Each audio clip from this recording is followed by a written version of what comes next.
சிந்தனைக்காக ஒரு செய்தி. இன்றைக்கி பார்த்தீங்கன்னா பரவலாக பொய் அப்படிங்கிற விஷயம் என்ன செய்யுது, நார்மலாக எல்லாத்துலேயும் புழக்கத்தில் வந்து கேஷுவலான ஒரு விஷயம் ஆயிடுச்சு. பொய் பேசுங்கிறது சாதாரணமாகிடுச்சு. ஆனால் இறைவன் என்ன சொல்கிறாரு, பொய் பேசுகிற வந்து பெரும் பாவங்கிறாரு. ஏன்னா பொய் தான் பாவங்களோட பிரதான தாய் மாதிரி.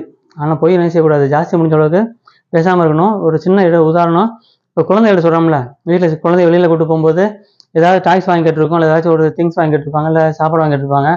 நம்ம அப்போதைக்கு சமாளிக்கிறக்காண்டி என்ன செஞ்சுருப்போம், ஒரு நாளைக்கு கழிச்சு நாளைக்கு வாங்கி தரேன், நாளைக்கு வாங்கி தரேன்னு சொல்லி என்ன செஞ்சிருப்போம், வாக்குறுதி கொடுத்துருப்போம்.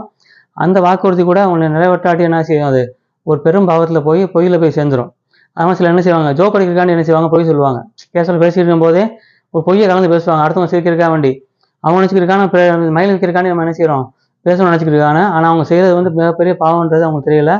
ஆனால் நார்மலாக நினச்சிக்கிற சாதாரண இந்த பொய்ங்கிறது மிகப்பெரிய பாவமாக இறைவனிடத்தில் கருதப்படுது. ஆனால் என்ன செய்யக்கூடாது, பொய்யை முடிஞ்சாலும் தவிர்த்துக்கணும். பொய் பேசாத மக்களாக இருப்போமாக. தேங்க்யூ.